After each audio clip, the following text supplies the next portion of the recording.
Bismillahirrahmanirrahim. Assalamualaikum warahmatullahi wabarakatuh. Hamdan wa syukronillah. Pertama-tama, marilah kita panjatkan kehadirat Allah Subhanahu wa ta'ala. Salawat beserta salam semoga tercurah limpahkan kepada Nabi Muhammad sallallahu alaihi wasallam. Dewan Hakim yang terhormat, para hadirin yang saya banggakan, pada kesempatan kali ini saya akan membawakan sebuah tema yang berpacu kepada pemuda beriman. Hadirin ma'asyiral muslimin, apa itu iman? Beriman artinya percaya dan yakin. Beriman kepada Allah berarti mempercayai dan meyakini bahwa Allah itu ada, Allah itu esa, tiada Tuhan selain Allah yang berhak disembah. Tuhan yang menciptakan langit dan bumi dan yang terjadi di antara keduanya. Beriman kepada Allah bukan hanya di bibir saja, karena hakikat iman, al-imanu tasdiqum bil qalbi wa iqrarum bil lisani wa amalun bil arkan.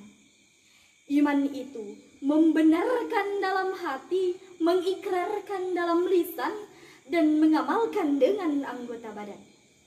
Dapat kita ambil pemahaman bahwa iman terdiri dari 3 perkara. Yang pertama, membenarkan dalam hati. Sebelum lisan mengikrarkan keimanan, hati terlebih dahulu harus yakin dengan tulus tanpa adanya paksaan bahwa tiada Tuhan selain Allah yang berhak disembah. Yang kedua, setelah hati yakin dengan seyakin-yakinnya, barulah lisan mengikrarkan keimanan kepada Allah dengan mengucapkan asyhadu alla ilaha illallah wa asyhadu anna Muhammadan abduhu wa rasuluh. Yang ketiga, setelah hati dan lisan sepakat mengikrarkan keimanan, barulah anggota tubuh ikut tergerak dengan tunduk dan patuh menjalankan perintah Allah dan menjauhi larangan. 3 perkara tersebut merupakan keimanan yang hakiki. Tidak cukup bagi seseorang mengatakan saya beriman kepada Allah, tetapi belum sepenuhnya yakin dan sadar akan makna ikrar tersebut. Hadirin ma'asyiral muslimin, lantas siapakah pemuda yang beriman itu? Allah menjelaskan ciri-cirinya dalam Al-Quran surat Al-Anfal ayat 2-4. Yang pertama, idza dzukirallahu wajilat qulubuhum.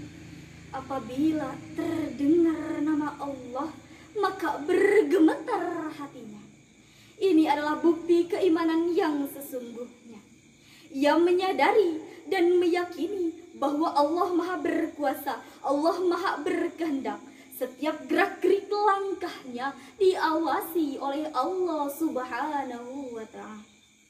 Yang kedua, wa idza tuliyat 'alaihim ayatu zadatuhum imana.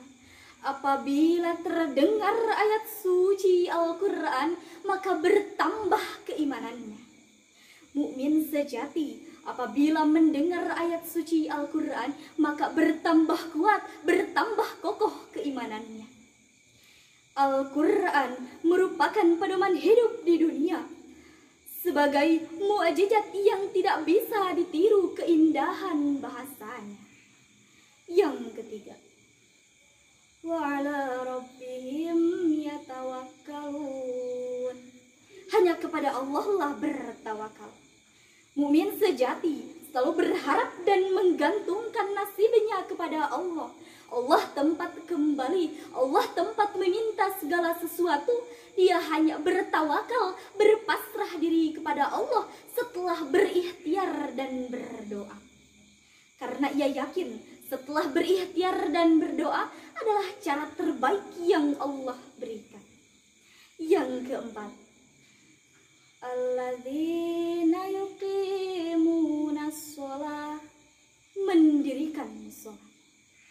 mukmin sejati apabila mendirikan sholat dengan sebenar-benarnya. Sholat adalah tiang agama. Begitu krusialnya posisi sholat sehingga menjadi pembeda antara orang Islam dan orang kafir. Orang yang sengaja meninggalkan sholat berarti ia telah kafir dan halal darahnya. Yang kelima, wa mimma razaqnahum yunfikun, menafkahkan sebagian rizkinya di jalan Allah Subhanahu wa ta'ala. Mukmin sejati selalu menafkahkan sebagian rizkinya di jalan Allah sebagai wujud syukur atas nikmat yang Allah berikan dan wujud solidaritas sosial terhadap fakir dan miskin. Demikian ciri-ciri orang yang beriman, pemuda yang beriman yang akan memperoleh haqqallahum darajatun inda rabbihim wa maghfiratun wa rizqun karim, yang akan memperoleh derajat yang tinggi, ampunan dari Allah dan rizki yang mulia. Hadirin ma'asyiral muslimin, marilah kita menjadi mukmin sejati, pemuda yang beriman yang Allah sebutkan ciri-cirinya dalam Al-Quran. Mohon maaf bila ada kesalahan. Terima kasih atas segala perhatiannya. Wassalamualaikum warahmatullahi wabarakatuh.